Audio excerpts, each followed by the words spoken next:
మనం చదువుకోవడం మనకు భక్తిని నేర్పిస్తాయి. అలాంటి సందర్భాల్లో ఒక సందర్భం యోబు జీవిత చరిత్ర. యోబు గారి జీవితాన్ని గురించి మేము చిన్నప్పటి నుంచి సండే స్కూల్ లెవెల్ నుంచి వింటున్నాం కదండి. అంటే మనం వింటాంలే, కానీ మనకు తెలియాల్సిన సంగతులు చాలా ఉన్నాయి.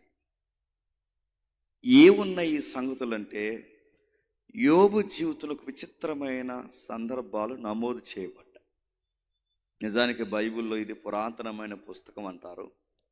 బైబిల్లో ఇది మోసే కాలానికి సంబంధించింది అంటారు. ఒక యథార్థవంతుడు, నీతిపరుడు నలిగిపోయిన జీవితం యొక్క ఆ పరంపర కొనసాగిన విధానం మనం చదువుతున్నప్పుడు చరిత్రలో దేవుడు ఏ విధంగా కలగజేసుకున్నాడో స్పష్టంగా చూడగలిగే గ్రంథం అంటారు. ప్రాక్టికల్గా రాయబడిన గ్రంథం ఇది. సైంటిఫిక్గా కానీ హిస్టారికల్గా కానీ దేవుడిని లాజికల్గా అర్థం చేసుకోవాలనుకున్న వారికి ఒక చక్కటి బుక్ ఏదైనా ఉంది అంటే యోబు గ్రంథం. అలాంటి పుస్తకంలో ఒక విచిత్రమైన సంభాషణ రాయబడుతుంది. ఏమంటున్నాడంటే, సుడిగాలి నుండి యోబునకు యెహోవా ప్రత్యుత్తరం ఇస్తున్నాడట. జ్ఞానము లేని మాటలు చెప్పి నేను చెరుపుచున్న వీడెవడు? పౌరుషం తెచ్చుకొని నేను నడుము బిగించుకొనము, నేను నీకు కొన్ని ప్రశ్నలు వేయదును. అంటే 38వ అధ్యాయంకి వచ్చేసరికి దేవుడు యోబు గారు మాట్లాడుకుంటున్నారు. దేవుడు యోబు మాట్లాడుకుని ఈ సంభాషణ మనకు అర్థం కావాలి అంటే, ఎందుకు ఇలా జరుగుతుందో మనకు తెలియాలి అంటే, యోబు అప్పటికే పీకల్లోతు బాధల్లో కూరుకుపోయాడు. ఒకదాని వెనకాల ఒకటి, ఒకదాని వెనకాల ఒకటి, ఒకదాని వెనకాల ఒకటి చేదైన వార్తలు విన్నాడు. తన పుట్టుకని నిందించుకున్నాడు. వాళ్ళ అమ్మ గర్భం మోసినందుకు వాళ్ళ అమ్మ గర్భాన్ని కూడా నిందించుకున్నాడు. చీకటిలో రాలిపోతే బాగున్నన్నాడు, వెలుగు చూడకపోతే బాగున్నన్నాడు, తన జీవితానికి ఒక బర్త్డే లేకపోతే బాగున్నన్నాడు. అంత బాధల్లో పడిపోయిన యోబుని దేవుడు వాదార్చడానికి వచ్చి, ఇదిగో ఈ కచ్చీపు తీసుకుని కళ్ళు తుడుచుకో యోబు అనలేదు. ఈ టిష్యూ పేపర్ తీసుకుని కళ్ళు తుడుచుకో యోబు అనలేదు. సర్లే, బాధపడింది ఏదో బాధపడ్డావు, కానీ ఇకపై బాధపడుకుని గొప్ప దీవుల్ని ఇస్తాను అని యోబుతో దేవుడు అనలేదు. బాధల్లో ఉన్న యోబు దగ్గరకు వచ్చి దేవుడు అంటున్నాడు, కొన్ని జీకే క్వశ్చన్లు అడుగుతాను, నాకు ఆన్సర్ చెప్పన్నాడు. ఇదేంటి? బాధల్లో ఉన్నవాడు ఇంటికి వెళ్ళి ఏదన్నా మనం అడగాల్సిన విధంగా, బాధపడకరా, ఇంక బిడ్డలు చనిపోతే ఏముంది, మనం కూడా చనిపోతాం ఒకరోజు, బాధపడకరా, ఆస్తి నష్టమే వస్తే ఏముంది, మళ్ళీ సంపాదించుకుందాం, బాధపడకరా అంటే బాగుంటుంది. బిడ్డలు చనిపోయి, పశువులు చనిపోయి, దాసులు చనిపోయి, ఇల్లంతా గుల్లైపోయి, ఆరోగ్యం పాడైపోయి, అంతా జీవితం చిందరవందర అయిపోయి, ప్రశ్నార్థకంగా మారిపోయిన ఇంట్లో ఒక వ్యక్తి కూర్చుని ఏడుస్తున్నప్పుడు ఆడింటికి వెళ్ళి అక్కడ కూర్చొని బాధపడకరా అని మనం అనకుండా, మరే భూమి ఎప్పుడు పుట్టింది చెప్పరా అంటాడు. ఏమంటాడు చెప్ప? ఆ ప్రశ్న ఇంకా ముగికి ముందే ఆడి దగ్గరికి వెళ్ళి, చీకటి ఎప్పుడు పుట్టిందో చెప్పరా, వెలుగు ఎప్పుడు పుట్టిందో చెప్పరా, నక్షత్రాలు ఎప్పుడు పుట్టాయో చెప్పరా అని బాధల్లో ఉన్నవాడి దగ్గరికి వెళ్ళి సైన్స్ జీకో క్వశ్చన్ అడిగితే ఏమంటాడు చెప్పండి? ఇంకోసారి క్వశ్చన్ అడిగామంటే చంపి జైలుకు పోతానంటాడు. అరే, బాధల్లో ఉన్నవాడిని ప్రశ్నించకూడదంటే, వాడి బాధల్లో ఉన్నవాడికి సరి అయిన వాదార్పు ఏంటంటే బాధపడకని చెప్పడం, లేదో వాడితో కలిసి నిలబడి కొంచెం బాధపడడం, అందరికి ఇలా జరుగుతుందిరా అని వాదార్చడం. అది ఏమీ మనం చేయకుండా వాడి దగ్గరికి వెళ్ళేటట్టు జీకే క్వశ్చన్ అడిగితే వాడు ఏమంటాడు? అసంబద్ధంగా ఉంటుంది, సందర్భం లేకుండా ఉంటుంది. కానీ నీకు నాకు సందర్భం కాదేమో కానీ దేవుడికి సందర్భం. ఏం జరిగిందో మనకు అర్థం కావాలి అంటే, ఆ 38వ అధ్యాయం అర్థం చేసుకోవడానికి ముందుగా 37 అధ్యాయాలు ఉన్నాయి. దాని ముందు ఎన్ని అధ్యాయాలు? 37. ఆ 37 చెప్పేస్తారు ఏంటంటే, ఈ రాత్రి అని చూడకుండా వేపారుగా అవుట్లైన్స్ చూద్దాం. ఏం జరిగింది, ఏంటి విషయం మనకు అర్థం కావాలంటే ఒక్కసారి మొదటి అధ్యాయానికి రండి. మొదటి అధ్యాయం మొదటి వచనం. ఊజు దేశమునందు యోబు అని ఒక మనుష్యుడుండెను. ఊజు దేశమందు యోబు అని ఒక మనుష్యుడుండెను. అతడు యథార్థవర్తనుడు, న్యాయవంతుడై దేవుని యందు భయభక్తులు కలిగి చెడుతనం విసర్జించిన వాడు. అతనికి 7 కుమారులను, అతనికి 7 కుమారులను, 3 కుమార్తెలను కలిగిరి. 3 కుమార్తెలు కలిగిరి. అతనికి 7,000 గొర్రెలను, అతనికి 7,000 గొర్రెలు, 3,000 ఒంటెలను, 3,000 ఒంటెలను, 500 జతల ఎడ్లను, 500 జతల ఎడ్లను, 500 ఆడుగాడిదలను కలిగి, 500 ఆడగాడిదలను కలిగి, బహుమంది పనివారును అతనికి ఆస్తిగా ఉండెను. తూర్పు దిక్కున జనులందరిలో అతడే గొప్పవాడిగా ఉండెను. బాగా వినాలి. యోబు యొక్క జీవిత చరిత్ర మనకు అర్థం కావాలి అంటే తూర్పు దేశాల్లో ఆయన్ని మించినోడు లేడంట. ప్రశ్న అడుగుతున్నాను, చెప్పండి, తూర్పు దేశాలంటే ఏ దేశాలని తూర్పు దేశాలు అంటారు? తూర్పు గోదావరిలో ఉన్న వాటిని అనరు. తూర్పు దేశాలని ఏ దేశాలను తూర్పు అంటారు? ఇవన్నీ మనకు తెలియాలి. ఏంటంటే మీరు నన్ను సీరియస్గా అడిగితే తెలియాలి. ఎందుకంటే గాలి గొట్టంగాళ్ళందరూ ఎక్కువైపోతున్నారు ఈ మధ్య బైబిల్ని ప్రశ్నించడానికి. తలాతోక లేనుడు, ఆడికి హిస్టరీ తెలీదు, జోగ్రఫీ తెలీదు, లాజిక్ తెలీదు, ఆడి బొందాడికి ఏమీ తెలియదు. వీడు తగునమ్మని మన ఈదుల్లో తయారైపోయి అంటాడు. అసలు బైబిల్లో తూర్పు అంటే ఏంటని అడుగుతాడు. ఆడికి నువ్వు చెప్పాలిగా.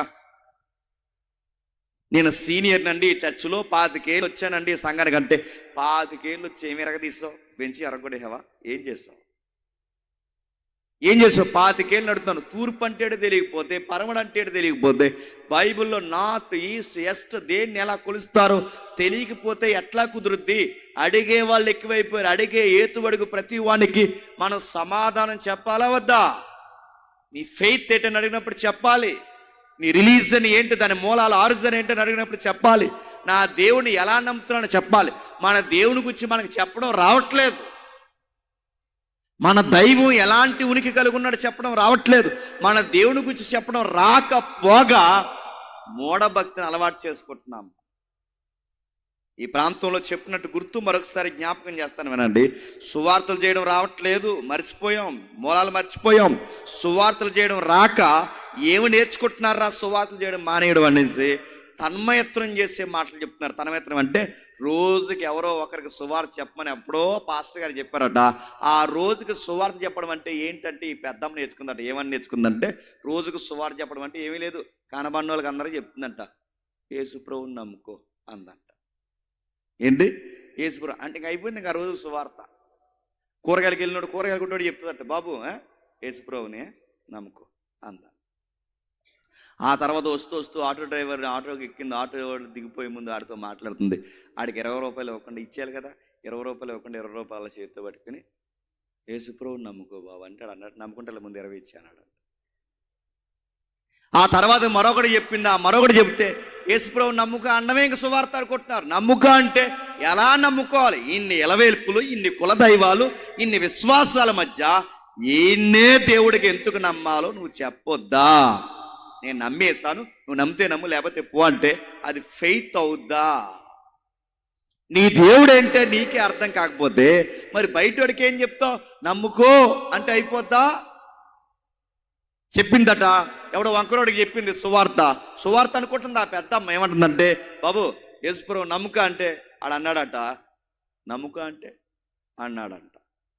అంటే అప్పుడు ఇవిడ అందంట, నమ్ముకో అంటే నమ్ముకో అని అందంట. ఆయనకు అర్థం అవ్వలేదు.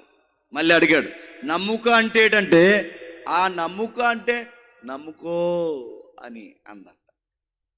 సాగదీయడం కాదు నమ్ముక అంటే. నా మాటలు మీకు అర్థమవుతుంది లేదు. నమ్ముక అంటే నేను అడుగుతున్నాడు, నమ్ముకోవాళ్ళు అన్నదంట. అప్పుడు వెంటనే చెప్పాడు, నమ్ముతాను, నీ దేవుని నమ్ముతాను, నా దేవుని నమ్ముతాను, ఆ దేవుని అందరి దేవుని నమ్ముతాను, నీ దేవుని కూడా నమ్ముతాను. అలా నమ్మడమా? ఇది ఎలా ఉందంటే ఎలక్షన్ తిరుగుతారు ఎమ్మెల్యేలు ఎంపీలు, గుర్తుందో లేదో, ఎమ్మెల్యేలు పంచాయతీ నాయకులు తిరుగుతారు ఎలక్షన్కి. ఇదిగో పెదమా నీ అమూలమైన ఓటు మనకి వేసే అంట. అలా ఉంది నువ్వు దేవుడి కోసం చెప్పడం.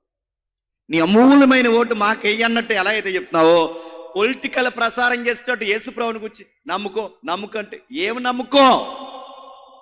ఆయన ఎందుకు పుట్టాడో చెప్పాలి, ఆయన ఎందుకు చనిపోయాడో చెప్పాలి, ఆయన ఎలా పునరుద్ధానం చెందాడో చెప్పాలి, ఆయన దేవుడై ఎలా ఉండాడో చెప్పాలి, ఆయన దైవత్వాన్ని చాటాలి. ఇందుకు నేను నమ్మాను, నా జీవితాన్ని మార్చిన వాడిని కనుక నేను నమ్మాను, నువ్వు కూడా నమ్ముకో అని చెప్పాలిగా. నేను ఎందుకు ఈ ప్రశ్నలు నొక్కి చెప్తున్నానంటే, తూర్పు దేశాల్లో యోబుని మించడం లేడట. ఏంటి తూర్పు? ఇప్పుడు మీ ఊరు ఉంది, ఈ టేబుల్ ఉంది, ఈ టేబుల్కి తూర్పు అంటే ఎటు చెప్తాం? ఇటు తూర్పో, ఇటు పరమడో, ఇటు ఉత్తరమో, దక్షిణం ఏదో చెప్తాం. ఏదన్నా ఒక దాన్ని తూర్పు పరమడ అని మనం అనాలి అంటే, ఇది తూర్పు పరమడ అనాలంటే ఒక బెంచ్ మార్క్ ఉండాలి, గుర్తుపెట్టుకోండి, ఒక ల్యాండ్ మార్క్ ఉండాలి. మీ ఇంటికి తూర్పు ఏదో చెప్పాలంటే మీ ఇల్లే ల్యాండ్ మార్క్.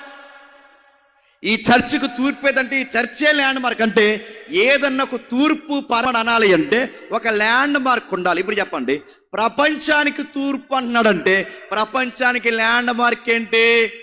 మధ్యధరా సముద్రం. బైబిల్ ఉందిగా మధ్యధరా సముద్రం. ఆ మధ్యధరా సముద్రమే ప్రపంచానికి ల్యాండ్ మార్క్. బైబిల్లోనే కాదు, బయట మ్యాప్లో కూడా మీరు చూడండి, మధ్యధరా సముద్రాన్ని మ్యాప్లో ఎలా పిలుస్తున్నారు? Mediterranean sea. మనకి ఇంగ్లీష్ మ్యాప్లో కనబడుతుంది మెడిటేరియన్ సీ. అంటే ఈ సముద్రం ఇది మధ్యలో ఉంది కనుక మధ్యధరా సముద్రం. ప్రపంచానికి మధ్యలో ఉంది కనుక మధ్యధరా సముద్రం కనుక దీనికి తూర్పు ఉన్న ప్రాంతాన్ని ఏమంటారు? తూర్పు దేశాల. అంటే ఎక్కడి నుండి? ఆ మధ్యధరా సముద్రం తూర్పు నుండి మీ పక్కన ఉందే బంగాళాఖాతం, ఈ అంతర్వేది బంగాళాఖాతం వరకు, ఈ ప్రాంతాలు మీ దగ్గర ఉన్న సముద్రం వరకు, ఇక్కడ వరకు ఉన్న ఆరెన్ నేల మీద ఉన్న ఈ దేశాలనే తూర్పు దేశాలు అంటారు. ఈ పదుల దేశాలు ఆక్రమించాయి. ఈ పదుల దేశాలు గుర్తుపెట్టుకోండి. అటు గాని ఇటు గాని ఈ ఆరెన్ నేల మీద ఉన్న దేశాల్లో యోబును దాటిపోయే డబ్బున్నోళ్ళు లేడంట. మీకు ఇంకా బాగా అర్థం కావాలంటే, ప్రపంచంలో ఉన్న అతి కుబేర్లో కొంతమంది 2-3 కుబేర్లు మన ఇండియాలోనే ఉన్నారు, డబ్బులు ఉన్నవాళ్ళు. అందులో బాగా డబ్బులు ఉన్నవాడు ఎవరో మనకు తెలుసు, రిలయన్స్. అలా అబ్బాయికి పెళ్లి చేశారు, 6,000 కోట్లు పెళ్లి ఖర్చు. ఎంత? 6,000 కోట్లు. పెళ్లికి ఎవరు వచ్చారంటే షారుఖ్ ఖాన్, సల్మాన్ ఖాన్, ఆ ఖాన్, ఈ ఖాన్, అమీర్ ఖాన్, అన్ని ఖాన్లు వచ్చారు. ఏం చేశారు ఆ పెళ్లికి వచ్చంటే, ఈ షారుఖ్ ఖాన్, సల్మాన్ ఖాన్, అమీర్ ఖాన్ ఏ ఖాన్లు అయితే ఉన్నారో పెళ్లికి బ్యాండ్ కొట్టారు. ఇదేంటి ఇంత పెద్ద యాక్టర్లు, వీళ్ళ సినిమా గ్రాసే 1000 కోట్ల బడ్జెట్. అలాంటి యాక్టర్లు ఈ పెళ్లిలో బ్యాండ్ కొట్టడం ఏంటంటే, ఈ యాక్టర్ల కన్నా డబ్బున్న వాళ్ళు రిలయన్స్ వాళ్ళు. గుర్తుపెట్టుకో. ఆ పెళ్లికి ఇంకా ఎవరు వెళ్ళారు? గతకాలపు మంత్రులు వెళ్ళారు, డిప్యూటీ సీఎంలు వెళ్ళారు, ఇప్పుడున్న మంత్రులు వెళ్ళారు, డిప్యూటీ సీఎం వెళ్ళాడు. అందరూ ఇండియాలో ఉన్న ప్రతి ఒక్కరు, పొలిటికల్ లీడర్స్, సెలబ్రిటీస్ అందరూ ఆ పెళ్లికి వచ్చారు. ఇంకా ఎవరు వచ్చారు ఆ పెళ్లికి? రాత్రులు ఎంటర్టైన్మెంట్ ఇవ్వడానికి ఒక సింగర్ వచ్చింది. ఆవిడ వేరేదో పేరు, నల్లగొండ, కొంత తెల్లగా ఉండక నల్లగొండ కథలా ఉంటుంది. రాత్రి ఆవిడకి పాటలు పాడడానికి 30 కోట్లు పాటలు పాడడానికి. ఆ పెళ్లికి వెళ్ళిన సెలబ్రిటీలు అందరికీ ఆ ఇంట్లో వాళ్ళు గిఫ్ట్ ఇచ్చారు. ఆ గిఫ్ట్ ఖరీదు వాచ్, ఆ వాచ్ ఖరీదు 2 కోట్లు. వెళ్తే బాగుంది అనుకుంటున్నారు కదా, 2 కోట్లు. ఆ వాచ్ ఖరీదు 2 కోట్లు నడుపుతాను. ఇంత రంగరంగ వైభవంగా చేసి, ఇలాంటి రిలయన్స్ సంపాదన నేను చదువుకునే టైంలో, కాంపిటేటివ్ ఫీల్డ్లో ఉన్నప్పుడు, నేను చదువుకునే టైంలో వాళ్ళ మంత్లీ ఖర్చట, ఆ రోజుల్లోనే వాళ్ళ మంత్లీ ఖర్చట 2 కోట్లు. జస్ట్ ఇంట్లో కరెంటు బిల్లు, ఆ బిల్లు, ఈ బిల్లు, మెయింటెనెన్స్కి 2 కోట్లు. వాళ్ళ కరెంటు బిల్లే 2 కోట్లు అయితే, వాళ్ళ మెయింటెనెన్స్ 2 కోట్లు అయితే, వాళ్ళ పెళ్ళి 6 కోట్లు అయితే, ఇలాంటి రిలయన్స్ అంబానీలు 100 మంది కలిపితే ఒక యోబు అవుతాడంట. గుర్తుపెట్టుకో. అది యోబు అంటే. తూర్పు దేశాల్లో ఆయన దాటిపోయినోడు లేడు, తూర్పు దేశాల్లో ఆయన కొట్టేవాళ్ళు లేడు, తూర్పు దేశాల్లో ఆయన మించినోడు లేడు, తూర్పు దేశాల్లో యోబు కన్నా డబ్బున్నవాడు లేడు. అంత డబ్బున్నవాడు యోబు. అలాంటి డబ్బున్న యోబు జీవితంలో పిడుగు లాంటి వార్తలు వచ్చి పడి, ఏమైంది? పచ్చకున్న కుటుంబంలో భగ్గుమని శ్రమలు వచ్చాయి, పచ్చకున్న కుటుంబంలో చేదైన వార్తలు వినబడ్డాయి. ఇంత తూర్పు దేశాల్లో ఇలాంటి డబ్బున్న వాడు ఎవడో లేడు. తర్వాత చరిత్ర మనం చదివితే యోబు కన్నా పేదోడు ఇంకెవడు తూర్పు దేశాల్లో లేడు. యోబు లాంటి బాధ అనుభవించిన వాడు పాత నిబంధన కాలంలో భూమి మీదే లేడు. ఇంతకీ నీ జీవితం అడవి అయిపోయింది, ఇంతకీ నీ జీవితం ఇంత దుఃఖం అయిపోయింది, ఇంతకీ నీ జీవితం ఎలా మారిపోయిందంటే, ఎప్పుడూ గుర్తుపెట్టుకోండి, యోబు భూమి మీద వర్తెలుతుంటే పరలోకంలో మీటింగ్ జరుగుతుందంట. మీటింగ్, ఆ మీటింగ్ని థియలాజికల్గా ఏమంటారంటే డివైన్ కౌన్సిల్ అంటారు. అర్థమైపోయినా అర్థమైనట్టే చూడండి. డివైన్ కౌన్సిల్ అంటే ఎట్లా మనకు అర్థం కావడానికి, భూమి మీద పార్లమెంట్ ఎలాగైతే ఉంటుందో ఈ పార్లమెంట్లో అధికార నాయకులు ప్రతిపక్ష నాయకులు ఎలాగైతే ఉంటారో, అంటే అధికార పార్టీ ప్రతిపక్ష పార్టీ ఉండి వారు వీరు కలిసి ఒక విషయాన్ని ఎలాగైతే శాసనం చేస్తారో, ఆ శాసనం చేసే సభలు మన భూమి మీద ఎలాగైతే ఉన్నాయో అదృశ్య లోకంలో కూడా కోర్ కమిటీ మీటింగ్లు జరిగినట్టు కౌన్సిల్స్ జరుగుతాయట. గుర్తుపెట్టుకోండి.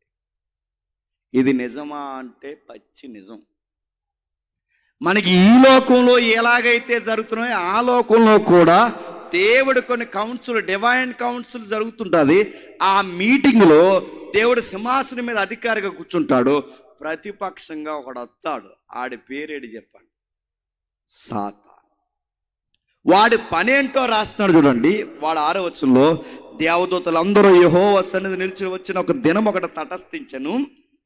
ఆ దినమున అపవాది అగువాడు వారితో కలిసి వాడు కూడా మీటింగ్ వచ్చాడట.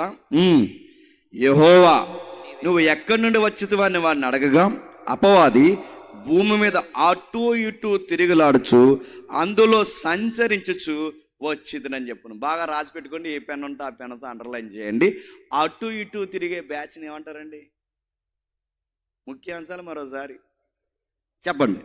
రాత్రులు తిరిగేవన్న పగలు చూసాం, పోకిరిగాళ్ళు పోరంబోకులు. ఇప్పుడు అటు ఇటు పని పాట లేకుండా ఏ కొంపలో ఏం జరుగుతుంది, ఏ ఈదులో ఏం జరుగుతుంది, ఏ ఇలాకాలో ఏం జరుగుతుందని తిరిగే అటు ఇటు తిరిగి పనికి మాలిన గాలిగాళ్ళని అందరినీ ఏమంటారు? ఇది సాతాను మోక. మన ఊరికి ఇది సాతాను మోక. ఇలా ఏ ఇంట్లో ఏం జరుగుతుందో కావాలి, ఎవడి జీవితంలో ఏం జరుగుతుందో కావాలి. ఎప్పుడు ఎవరిని తప్పు పడదామా అని తిరగడమే వీళ్ళ పని. వీళ్ళకి ఏ రోజు ఉద్యోగం లేదు. వీళ్ళ పనే అది. వీళ్ళ అహం ఎలా ఉంటుందో తెలుసా? ఎదుటోడి మీద ఏదో ఒక నింద వేసేయాలి. ఎప్పుడు గుర్తుపెట్టుకోండి, నీకు తల తోక లేకుండా ప్రతి ఒక్కడి మీద నిందలు మోపితే ఈ నేచర్ ఎవరిదో తెలుసా? డెవిల్. గుర్తుపెట్టుకో, దయ్యాంది. నీకు తల తెలుసా, తోక తెలుసా, ఆ కుటుంబం ఏంటో తెలుసా, ఆ వ్యక్తి ఏంటో తెలుసు, నీకు ఏమీ తెలియదు. నీకు నేరం మోపడమే తెలుసు. నేను అడుగుతాను, చాలా మందికి వయసు పెరుగుతుంది. మీ వయసు ఎక్కడెట్టారు? మీ పెద్దరికాన్ని ఎక్కడ తగలెట్టారు? అక్కోడు కొంప కోసం అలా మాట్లాడచ్చా? నీ సంసారం కోసం ఎవడన్నా మాట్లాడితే ఏ పాటికి హాస్పిటల్లో జాయిన్ అయిపోతుంది. బుద్ధి జ్ఞానం ఉండాలగా. ఏదో నాకు విషయం మాట్లాడుతున్నప్పుడు పూర్తి అవగాహన నుండి మాట్లాడాలగా. నీ మీద నిందేస్తే గుండెపూట చచ్చిపోతావు. కానీ ఎదుటోడు తిరుగుతాడు, అటు తిరుగుతావు, ఇటు తిరుగుతావు, అటు తిరుగుతావు, ఇటు తిరుగుతావు నడుతుంది. ఆ తిరుగుల కార్యక్రమం ఏంటి? ఈదులో కుక్క తిరిగితే తర్వాత నడకండి. ఇంకా నేను అడుగుతున్నాను, ఈ తిరుగుడు కార్యక్రమం ఎవడు తిరుగుతాడు? పనున్నోడు తిరగడు, బాధ్యత ఉన్నవాడు తిరగడు. మరి ఎవడు తిరుగుతారు? పని పాట లేని వాళ్ళు తిరుగుతారు. ఈ పని పాట లేని వాళ్ళందరికీ మోటివేషన్ ఎవడంటే ఆడు. ఎవడు? ఇలా అన్నయ్య ఎవడు చెప్పండి? సాతానుగాడు. వాడు తిరిగాడు. తిరిగినోడు తిరిగినట్టున్నాడా? వాడి నేరాల మోపడానికి ఒక పెద్ద సిట్టా ఉంటుంది వాడి దగ్గర. ఎవడింట్లో ఏం జరుగుతుంది, ఎవడి జీవితంలో ఏం జరుగుతుంది, ఉన్నవే లేనివి కల్పించి మాట్లాడడానికి వాడు డిస్కషన్కి వచ్చాడు. దేవుడు అక్కడ కూర్చున్నాడు, మాట్లాడుతున్నాడు. ఏం జరుగుతుందో చూడండి. అందుకు యెహోవా, నీవు నా సేవకుడైన యోబు సంగతి ఆలోచించదవా? నీవు నా సేవకుడైన యోబు సంగతి ఆలోచించదవా? మన దేవుడితో వచ్చిన గొడవ చెప్పనా? కుదురంగా గోకు మరీ గొడవ పెడతాడు. ఎవరు? అసలు యోబు కోసం సాతానుగాడు చెప్పాడా? చెప్పలేదు. ఇంకా యోబు కోసం సాతానుగాడు చెప్పక మునుపే యోబు సంగతి పేరెత్తుతున్నది ఎవరు? అది మన దేవుడు. అటు ఇటు తిరుగుతున్నావుగా, అటు ఇటు తిరుగుతున్నా నీకు విషయం చెప్తున్నాను. నా కుమారుడైన యోబు సంగతి నీకు తెలుసా? నీకు తెలుసా? ఈడంటాడు, నాకెందుకు తెలీదు? వీడికి అన్నీ తెలుసు. వీడికి నాకెందుకు తెలియదు అని అడుగుతున్నాను. నాకు తెలుసు, నాకే తెలుసు అన్నట్టు మాట్లాడుతున్నాడు. చూడండి, యోబు గారి యొక్క జీవితాన్ని గురించి మీరు నమ్ముతున్నారు లేదో నాకు తెలియదు, కానీ డివైన్ కౌన్సిల్లో 2 అదృశ్య శక్తులు ఒక వ్యక్తి క్యారెక్టర్ కోసం మాట్లాడుకుంటున్నాయంటే మీరు నమ్మగలరా? మీకు ఇంకా బాగా అర్థం కావాలి అంటే, ఇక్కడ సీఎం ఎవరుండాలో, పిఎం ఎవరుండాలో, ఈ చర్చిలో పెద్ద ఎవరుండాలో, పంచాయతీలు ఎవరుండాలో, ఎవరు ఏ అధికారం పాటించాలో, ఈ పవర్స్ అన్నిటిని నియమించేది ఎవరో తెలుసా? అదృశ్య లోకంలో ఉన్న దైవ సంకల్పంలో పనిచేస్తున్న ఆ కౌన్సిల్ నిర్ణయిస్తుంది. అంటే ఎప్పటికప్పుడు మన చట్టాన్ని గురించి డిస్కషన్ అక్కడ జరుగుద్ది.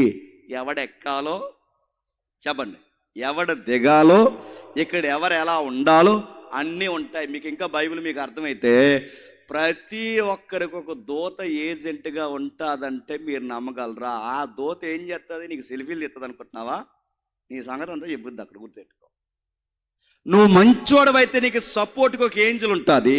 నువ్వు చెడ్డోడవైతే పతనం అయిపోయిన ఒక ఏంజల్ నీ వెనకాల పనిచేస్తుంటే నువ్వు నమ్మగలవా? అంటే బాగున్నా దూత ఉంటుంది, చెప్పండి. పాడైపోయిన దేవదూత ఒకటి ఉంటుంది. నువ్వు మంచోడువైతే దేవుని తరపున కావలిగా ఒక దూత ఉంటుంది.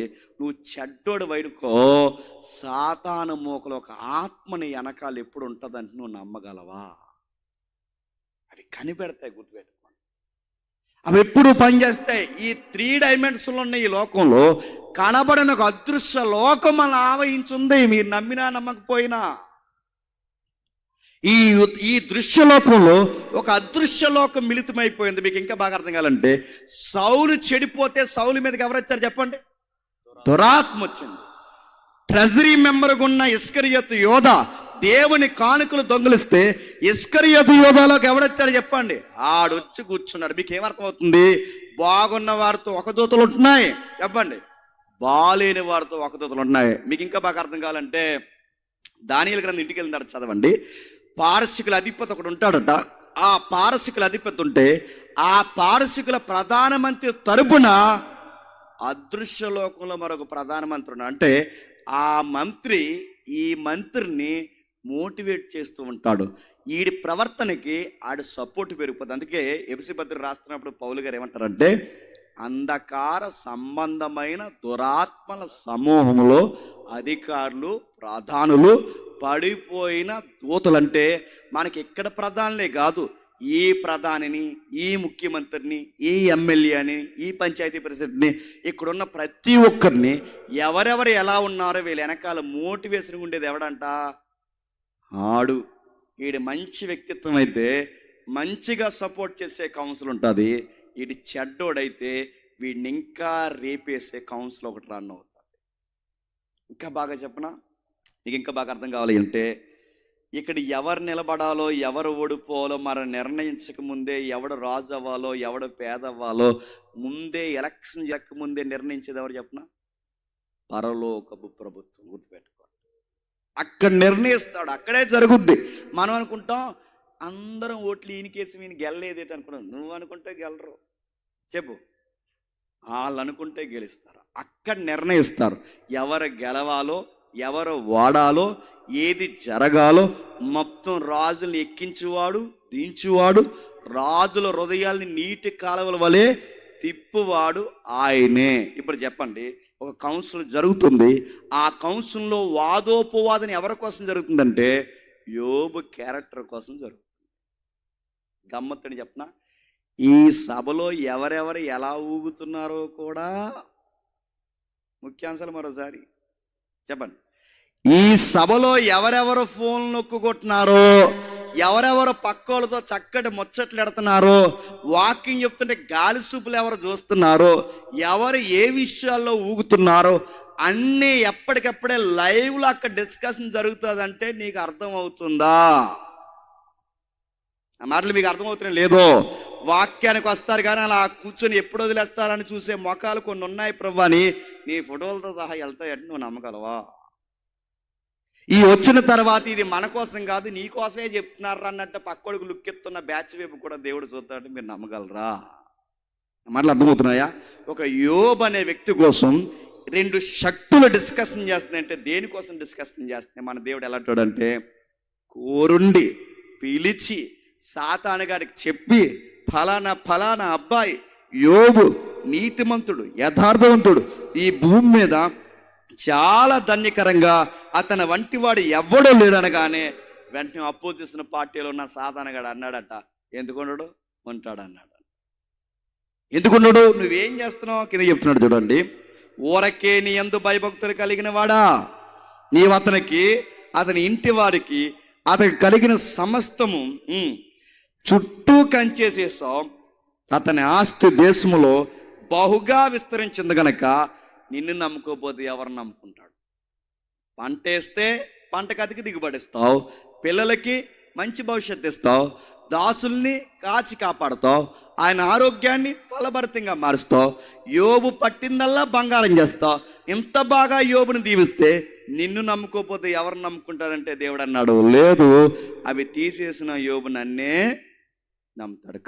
కాదు నీ హస్తం అతనికి తోడుంది గనక, కంచేచి కాపాడవు గనక, ఆ వ్యక్తులను నువ్వు కాచి కాపాడుతున్నావు గనక నీకు తోడయుండి భక్తిగా ఉంటానని ఆయన సెలవిస్తున్నాడు అన్న మాట ఆ వ్యక్తికి నచ్చింది కనుక ఆ విశ్వాసంలో బలంగా ఉన్నాడు. కానీ నీకు చెబుతున్నాను దేవా, ఆ భక్తుడికి ఉండాల్సిన ఫలభరితమైన కార్యాలన్నీ తీసే నీతో ఉంటాడేమో చూడు. నేను అడుగుతున్నాను, నిజంగా మనుషులు కొన్ని దేవుడు చెయ్యాల్సినవి చేయకపోతే ఉండరా అంటే ఉండరు, ఉంటారా?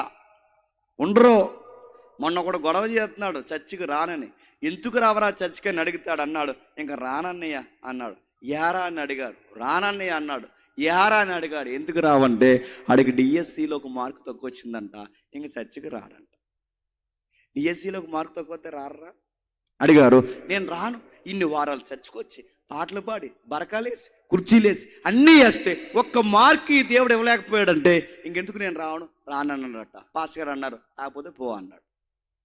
నా మాటలు మీకు ఏమర్థమవుతున్నాయి అంటే, ఒక మార్కు కోసం దేవుడి మీద కోపగించే ఉన్నారా? ఉన్నారు. అడిగిన ప్రార్థనకి జవాబు ఇవ్వకపోతే దేవుడి మీదే కోపగించే వాళ్ళు ఉన్నారా? ఉన్నారు.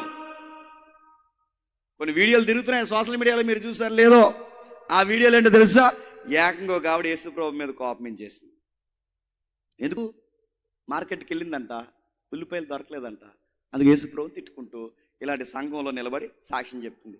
మరి ఆ మైక్ ఇచ్చిన పాస్టర్ గారికి నేను అనలేను. ఇంకా ఆవిడకి అసలు బుద్ధి లేదు, ఆ మైక్ ఇచ్చిన వాళ్ళకి బుద్ధి లేదు. ఆ వీడియో రికార్డ్ చేసి మళ్ళీ దాన్ని అప్లోడ్ చేస్తున్న ఆ టెక్నికల్ టీం ఎవరైతే వాళ్ళకి అసలు బుద్ధి లేదు. అది నవ్వుతారా బయట అలాంటి వీడియోలు చూస్తారంటే? బుద్ధి లేదు. ఆవిడ కోపగిస్తుంది ఎవరి మీద? యేసుప్రభు. ఇవాళ మార్కెట్కి వెళ్ళాను, చాలా గడిగి చెప్తుంది, మీరు చూసారు లేదో. ఇవాళ మార్కెట్కి వెళ్ళాను, ఆ మార్కెట్కి వెళ్తే ఏం జరిగింది? మార్కెట్కి వెళ్ళిన తర్వాత ఉల్లిపాయలు దొరకలేదు, బెండకాయలు దొరకలేదు, చిగుడికాయలు దొరకలేదు అంటుంది. ఎందుకు దొరకలేదు అంటే వెంటనే చెప్తుంది, యేసుప్రభుని మార్కెట్కి పిలవడం మర్చిపోయిందంట. అందుకు యేసుప్రభు పరలోకం నుంచి అన్నాడట, నన్ను పిలవకుండా వెళ్ళావు కనుక నీకు ఉల్లిపాయలు ఎలా దొరుకుతాయి నేను చూస్తానట. ఎవరో నీకు చివరికి యేసుప్రభు ఉల్లిపాయలు కొని కూడా అయిపోయాడు. నీ ఉల్లిపాయలు దొరకలేదని, నీ వంకాయలు దొరకలేదు, నీ బెండకాయలు దొరకలేదని నువ్వు ఎవరి మీద కోపం ఇస్తున్నావు? అందుకని ఆ వారం చర్చికి రావడం మానేస్తున్నాడు. బుద్ధి ఉందో అని అడుగుతున్నాను. మరొక ఆవిడ సాక్ష్యం చెప్పు, మీరు చూస్తున్నారు లేదో. కలిసి వస్తేనే దేవుడికి స్తుతులు, కలిసి రాకపోతే మానసిక రోగులైపోయి దేవుడి మీద కోపగించే భక్తులు ఉన్నారని మీరు నమ్మగలరా? అలాంటి వారు ఎవరుంటే సరి చేసుకోండి. మరొక ఆవిడ సాక్ష్యం చెప్తుంది. ఏమైనా సాక్ష్యం చెప్తుంది? చాలా బాధపడిపోయిందట. ఉదయం నుంచి సాయంత్రం వరకు చూస్తుందంట, ఎక్కడా గ్యాస్ దొరకలేదంట. వెంటనే పరిశుద్ధాత్ముడు చెప్పిందంట గ్యాస్ అయిపోయిందని. ఎవరికి? పరిశుద్ధాత్మ. నీ గ్యాస్ అయిపోతే గ్యాస్ సిలిండర్లో చెప్పుకో. గ్యాస్ అయిపోయిందనేమో కావుడు పరిశుద్ధాత్ముడు చెప్పిందంట. ఉల్లిపాయలు అయిపోయిందనో కావుడేమో. ఇది ఇలా చేస్తారు దేవుడిని. ఈ మధ్య పెద్దమ్మ మానేసింది చర్చ్. ఏవో పెద్దమ్మ, ఈ చర్చ్ మధ్యలో చచ్చిపోతుంది ఏవో పెద్దమ్మ అని అడిగితే ఇంక రాను అందంట. అది ఎందుకు రావని అడిగారు. ఇక రాను, ఇంకా ఆ చర్చికి పోతున్నాను రాను. ఏ రావని అడిగితే అందే, అతమాల ఆ పాటర్ గారు నా అయిపోయి ఏలెత్తుతున్నాడు, అందుకే రానన్నదంట. నీకు ఏలెత్తకూడదు, నీకు ఏలెత్తకూడదు, నీకు చెయ్యి ఎత్తకూడదు, నిన్నేం అనకూడదు. ఏమన్నంటే మానేస్తారు, ఏమన్నా రాకపోతే మానేస్తారు, కలిసి రాకపోతే మానేస్తారు. మీరు బాగా వినండి, కలిసి రాకపోతే దేవుణ్ణి మార్చేసిన భక్తులు లేరు, ఉన్నారు. విశ్వాసంలో తొలగిపోయిన వారు లేరు, ఉన్నారు. మంచి జరగకపోతే దేవుని తిట్టుకునే వాళ్ళు లేరు, ఉన్నారు.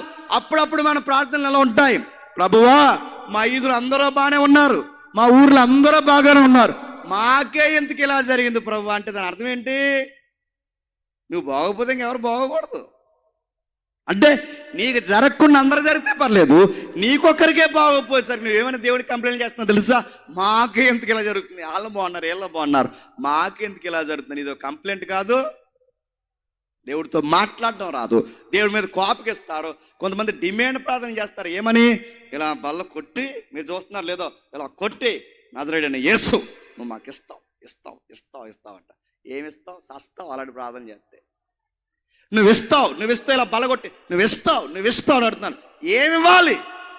నువ్వు అడిగింది ఇచ్చేయాలి. నీకు సెంట్ అడిగితే సెంట్ ఇచ్చేయాలి, ఉద్యోగం అడిగితే ఉద్యోగం ఇచ్చేయాలి, పిల్లలు అడిగితే పిల్లలు ఇచ్చేయాలి. అందుకే ఈ ప్రార్థనలు ఎలా ఉంటాయంటే డిమాండ్ ప్రార్థనలు, డిమాండ్ ప్రేయర్స్ చేస్తారు. ఇలా కొట్టి నువ్వు ఇస్తావు అన్నాడట. ఇదే రిక్వెస్ట్ అడుగుతున్నాను, ఇదే డిమాండ్ రిక్వెస్ట్. నీ ఇలాకాలో నీకు ఏదైనా సెంటు కూడా ఉంటే కలెక్టర్ దగ్గరికి వెళ్ళి ఆ కలెక్టర్ ముందు లెటర్ పెట్టి కలెక్టర్ టేబుల్ని ఇలా కొట్టు, నువ్వు చేస్తావు. ఏమంటాడు కలెక్టర్? నిన్ను జైలు వేసిండి ఎదవని అంటారు, గుర్తుపెట్టుకోండి. నీ స్థానిక పిఎస్ పోలీస్ స్టేషన్ ఏదైతే ఉందో అక్కడ కంప్లైంట్ లెటర్ ఇచ్చి ఆ ఎస్హెచ్ఓ ముందు, ఎవరైతే ఆ స్టేషన్ అధికారి ఉన్నాడో ఆ ఎస్హెచ్ఓ ముందు నిలబడి మా కంప్లైంట్ తీసుకో, నువ్వు చేస్తావంటే ఆ పోలీస్ అయినా ఏమంటాడు చెప్పండి? 4 రోజులు కూర్చోపెట్టండి ఎదవం లోపల అంటారు, గుర్తుపెట్టుకో. ఓ కంప్లైంట్ ఇచ్చినప్పుడు నువ్వు కలెక్టర్ దగ్గర తినంగా లేకపోతేనే మక్కలు ఎరగొడతారే. ఒక పోలీస్ స్టేషన్ దగ్గర నువ్వు వెళ్ళినప్పుడు సరిగ్గా మాట్లాడబోతున్న లోపల కూర్చోబెడతారే. అలాంటి దేవుడితో మాట్లాడుతున్నప్పుడు నీకు గౌరవం లేదా? దేవుడితో మాట్లాడుతున్నప్పుడు ఒక పద్ధతి లేదా? దేవుడి మీద కోపకిస్తావా? అడిగింది చేయకపోతే ఆయన డిమాండ్ చేస్తావా? ఎందుకు ఇలా జరుగుతుందంటే ఆ దేవుని యొక్క వ్యక్తిత్వం ఏంటో మనకు అర్థం కాక, ఆయన ఏ విశ్వాసపు నేత్రాలతో చూడాలో తెలియక, వారం రోజులు ఏదైనా మంచి జరగకపోతే మారిపోయి ఉన్నారు. యోబు జీవితంలో 1, 2, 3 తన జీవితంలో సముద్రపు కెరటాలు వచ్చేసినట్టు ఒకదాని వెనకాల ఒకటి పేళ్ళు మన గుండెలను గుద్దేసే బాధలు వచ్చేసినాయి. 1 కాదు 2 కాదు, ఒకదాని వెనకాల ఒకటి బాధలు వచ్చాయి. నేను అడుగుతున్నాను, యోబుని పరీక్షిస్తున్నది సాతానని నేను అనుకోను. యోబుని బాధలు గురి చేస్తున్నది సాతాని మోకని నేను అనుకోవట్లేదు. యోబే అన్నాడు, ఏమన్నా 2వ అధ్యాయం చూడండి, 2వ అధ్యాయం 4వ వచనం, 2వ అధ్యాయం 4వ వచనం. అపవాది చర్మము కాపాడుకొనుటకై చర్మమును తన ప్రాణమును కాపాడుకొనుటకై తనకు కలిగినది యావత్తును నరుడిచ్చును కదా. ఇంకొకసారి నీవు చెయ్యి చాపి అతని ఎముకను అతని దేహమును మొత్తుని ఎడల అతడు నీ ముఖము ఎదుటినే దూషించి నేను విడిచిపోవడం చెప్పి చెప్పండి. సాతానుగాడు చెప్తున్నాడు, ఏమని?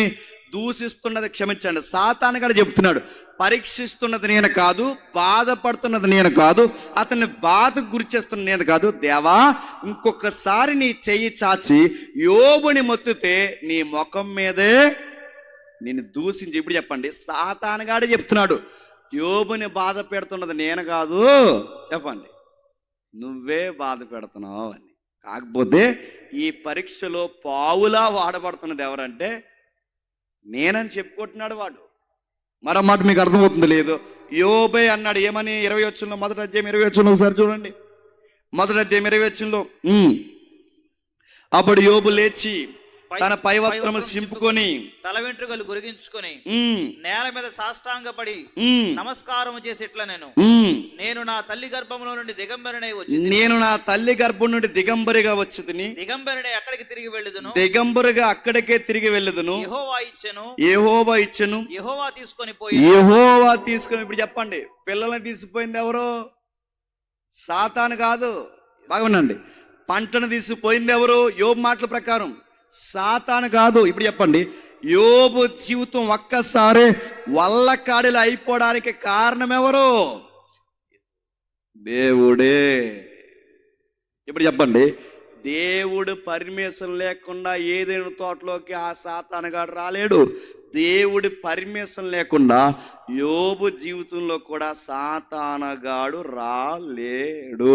మీకు అర్థమైతే మన కష్టం వచ్చినా, కన్నీరు వచ్చినా, ఇబ్బంది వచ్చినా, సమస్య వచ్చినా మన జీవితంలోనికి ఏదన్నా అనుమతిస్తున్నది ఎవరన్నమాట? దేవుడే.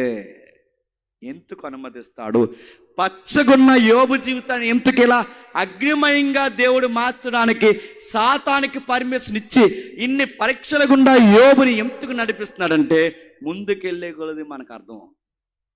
యోబు జీవితం మారిపోయింది. వార్తలు వినబడుతున్నాయి, ఒకదాని వెనకాల ఒకటి. వెంటనే చెప్పారు, అయ్యా నీకు విషయం చెప్పాలి. ఇప్పుడే మన గాడిదలన్నీ చనిపోయాయి, మన పశువులన్నీ చనిపోయాయి. మరో మాట చెప్తున్నారు, అయ్యా మీకు విషయం చెప్పాలి, మన దున్నుతున్న దాసులందరూ చనిపోయాయి, పశువులన్నీ చనిపోయాయి, పంటంతా నాశనం అయిపోయింది.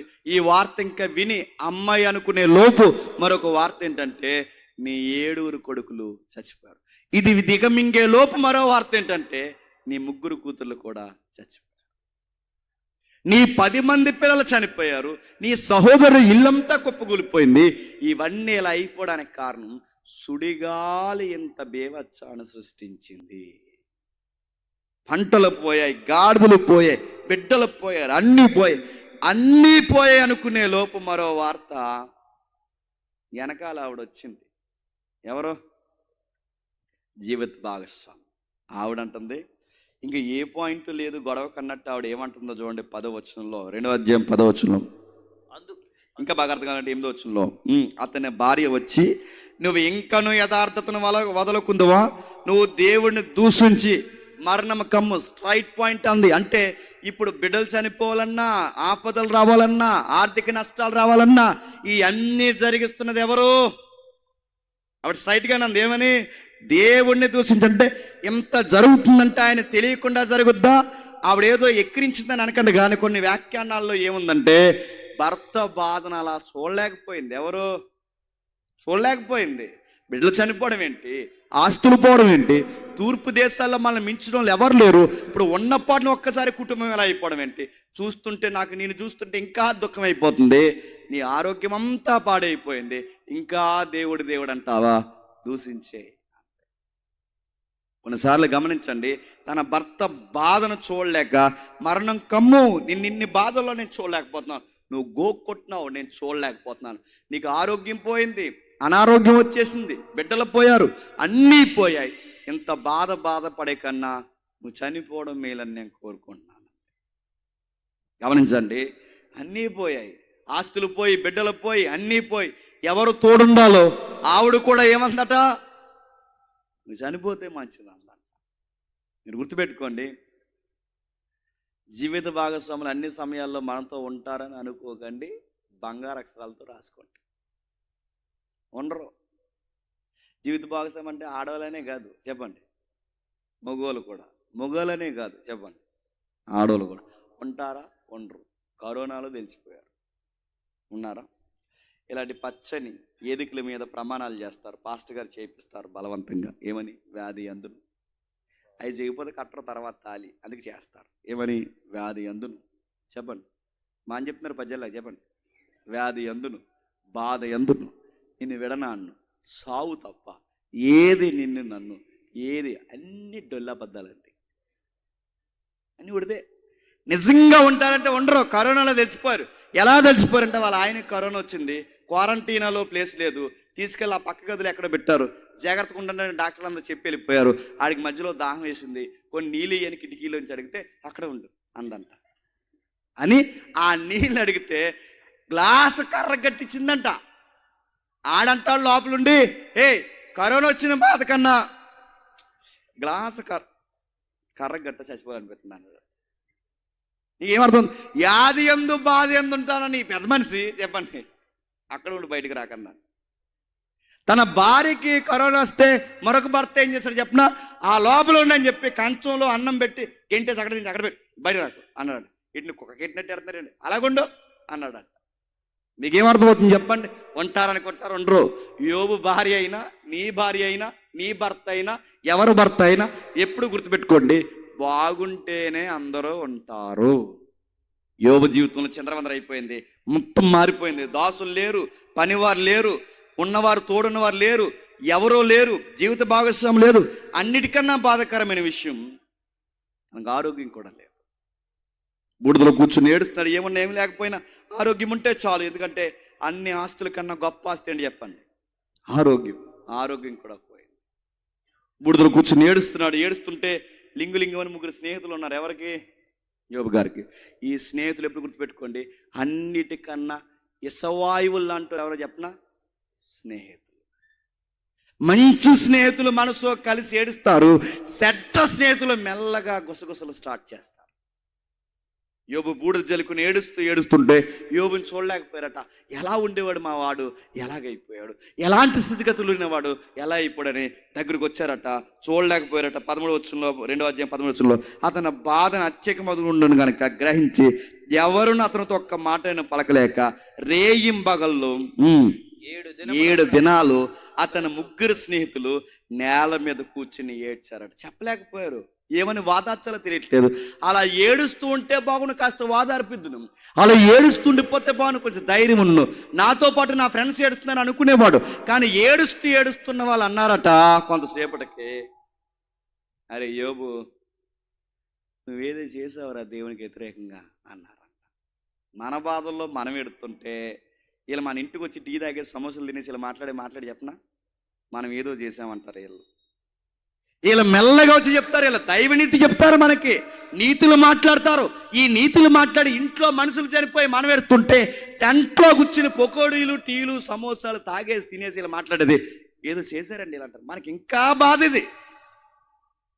పిల్లల పోయి మనం ఏడుస్తుంటే, కుటుంబంలో పెద్దవాళ్ళు చనిపోయి మనం ఏడుస్తుంటే వీళ్ళ బయట కూర్చుని మాట్లాడే ముచ్చట్లు చెప్పినా ఆ రోజుకి మనకు బాధ వచ్చేసరికి వీళ్ళందరూ నీతిమంతులు అయిపోతారు, మనం పాపులం అయిపోతాం.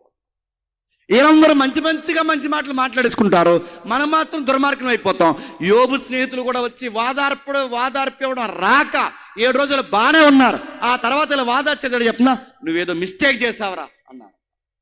యోబు అంటాడు, నేనే మిస్టేక్ చేయలేదురా, నేను యథార్థంగానే ఉన్నానురా, నీతిగానే ఉన్నానురా, దేవుడికి చెల్లించాల్సిన మొక్కుబళ్ళు ఎప్పుడు నేను చెల్లించకుండా ఉండలేదురా, నా కన్నులతో నిబంధన చేసుకున్నాను రా, నేను ఎంతో నిష్ఠాగరిష్ట కలిగి దేవుని కోసం నేను బతుకుతున్నాను రా, నేనెందుకు తప్పు చేస్తాను అంటే ఈ 3 కలిసి అన్నారట, నువ్వేదో చేసావురా అన్న.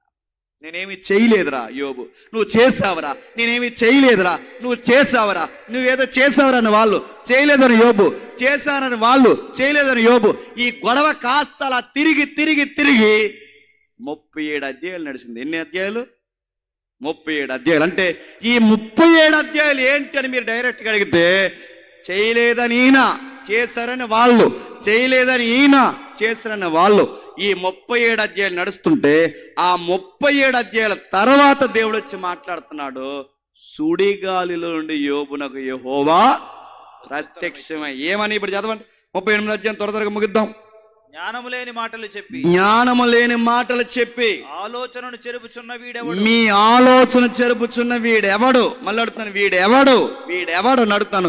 అక్కడ దేవుడు అడగడమే కాదు, యోబుని డిస్టర్బెన్స్ చేస్తున్న మరొకడెవడు.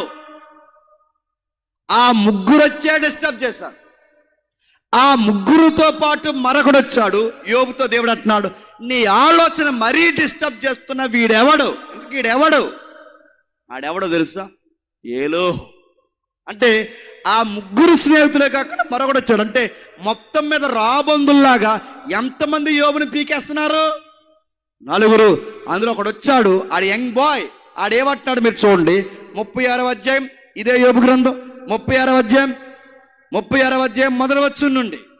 మరియు ఏలోహు ఇంకా ఇట్లనను, కొంతసేపు యోబు నన్ను ఓర్చుకొనుము, ఈ సంగతి నీకు తెలియజేసేదను. నీకు ఒక సంగతి తెలియజేస్తాను.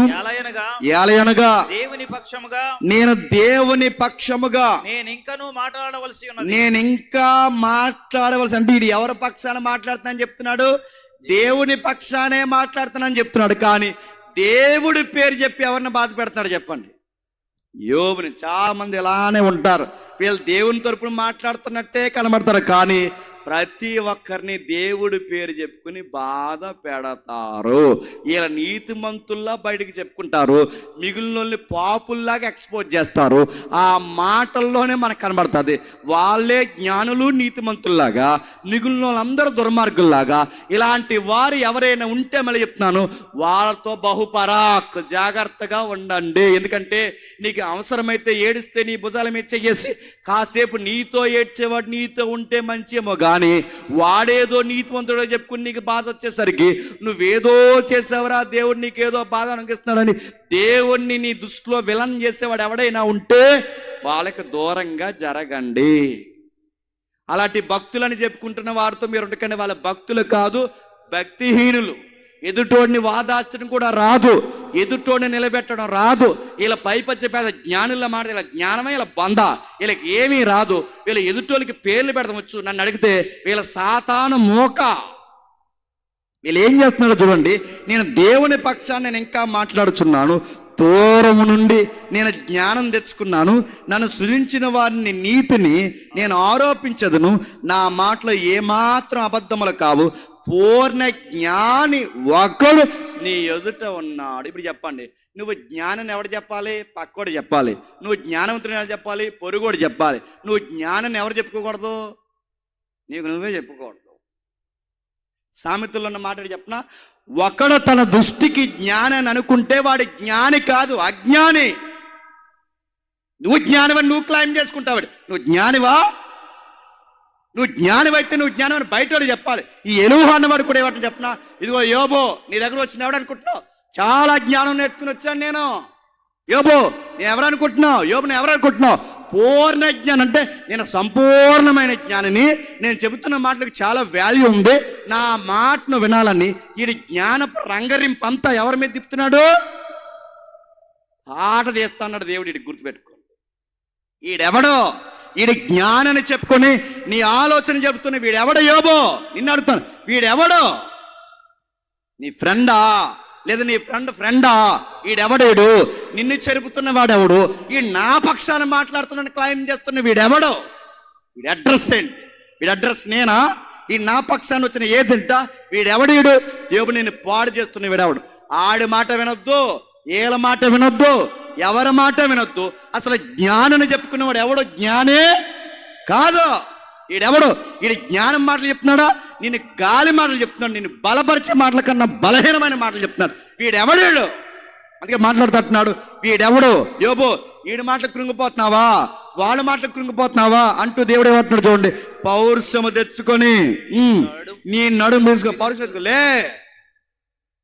లే పౌరుషం తెచ్చుకుని నిలబడు. పిల్లలు చనిపోతే బాధపడతావా?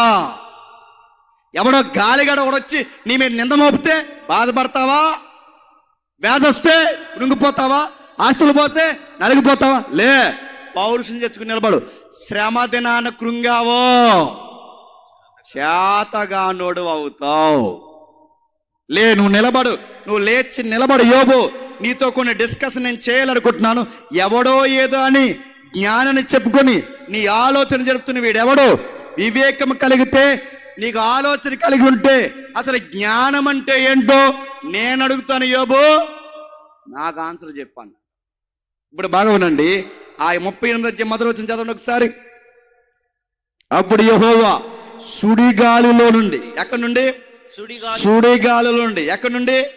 సుడిగాలి. మళ్ళీ అడుగుతున్నాను, సుడిగాలిలో కాకుండా దేవుడు యోబుతో ఎలా మాట్లాడానని అడిగితే బాగుండేదేమో. కానీ యోబుకి నచ్చనిది ఏదన్నా ఉంది అంటే సుడిగాలి.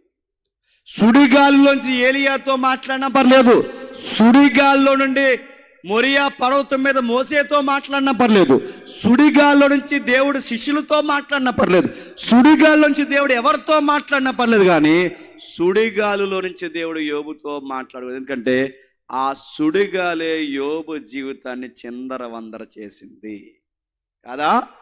ఏ సుడిగాలి దెబ్బకు 10 మంది పిల్లలు చనిపోయారు, ఏ సుడిగాలి దెబ్బకైతే పంటలంతా నాశనం అయిపోయాయి, ఏ సుడిగాలి దెబ్బకైతే జీవితం అంతా చిందరవందరైపోయింది. ఇప్పుడు అదే సుడిగాల్లోంచి దేవుడు మాట్లాడితే సుడిగాలిని చూసిన వెంటనే యోబుకి వాదార్పు ఉంటుందా, బాధ ఇంకా ఎక్కువ అవుతుందో చెప్పండి. చూసిన వెంటనే అనుకుంటాడు, ఈ సుడిగాలిలే నా కుటుంబాన్ని చంపేశాయి, ఈ సుడిగాలే నా ఆస్తులన్నీ పాడు చేశాయి, ఈ సుడిగాలే నా జీవితాన్ని చిందరవందర చేశాయి. ఇప్పుడు అదే సుడిగాల్లోంచి దేవుడు మాట్లాడతాం. మన దేవుడు ఎలా చెప్పనా, మనం ఎక్కడ బాధపడతామో అక్కడే నిలబడి అక్కడి నుండే మాట్లాడతాడు. ఈ లోపల నీకు మోసం అయిపోకూడదు, ధైర్యంగా ఉండాలి, పౌరుషం తెచ్చుకో. నేను ఏ ఊర్లో అయితే బాధ పెడుతున్నారో ఆ ఊర్లోనే ఉండాలి. నేను ఎక్కడైతే అవమానానికి గురి చేస్తానో ఆ అవమానానికి గురి చేసిన ఏరియాలో నేను ఉండాలి. ఎవడు ఎన్ని అన్నా ఎలాంటి బాధ నీ మీద పగబెట్టినా పౌరుషం తెచ్చుకునే, ఎందుకంటే మనం నమ్మిన దేవుడు అలాంటి గుర్తుపెట్టుకోవాలి. యోబు అంటున్నాడు, ఎందుకు లూజ్ అవుతున్నావు? సుడిగాల్లోంచి ప్రత్యక్షమే. కొన్నిసార్లు మనం ప్రార్థన చేయడం రాకెలా అంటాం. ఆ ప్రార్థన ఏంటో తెలుసా? ఎవరైనా ఇప్పటివరకు చేస్తుంటే మార్చుకోండి, మానుకోండి. ప్రార్థన చేయడం రాకెలా అంటాం. దేవా దేవా 25 అయిపోయింది, చెప్పండి 26 వచ్చేసింది. గతించిన సంవత్సరంలో ఏ బాధలు రోదన పేదలు మా వెనకాల తిరిగా నీకు తెలుసు ప్రభు. ఇక ఆ శ్రమలు మా జీవితంలో 26లో ఉండకుండా తీసే ప్రభు అంటే దేవుడు అంటాడు తీను అంటాడు. ఆయన మన దేవుడు శ్రమలు తీసేయమంటే తీయడు. బాగా వినాలి. ఈడవిడ ఎలా చెప్తున్నాడు అనుకోకండి. మన దేవుడు శ్రమలు తీయమంటే తీయడు, మరేం చేస్తాడు? ఆయన ఇరుకులు తీయమంటే తీయడు, మరేం చేస్తాడు? ఇరుకులలోనే విశాలత. శ్రమలను తీయడు, శ్రమలను జయించే శక్తిని ఇస్తాడు. మనం ఏం చేస్తాం? శ్రమలు తీసే ప్రభా, శ్రమలు తీసే ప్రభా. శ్రమలు తీయమన్నా తీయడు. మన దేవుడు శ్రమల్లోనే ఉంచుతాడు, ఇరుకుల్లోనే ఉంచుతాడు. ఆ ఇరుకులలోనే విశాలత ఇచ్చి ఆ శ్రమల్లోనే నీకు జయాన్నిచ్చి నువ్వు వాడు ఈ జీవితం అనే ఆటని నీ వెనకాల నేనుంటాను అంటాడు. గుర్తుపెట్టుకో.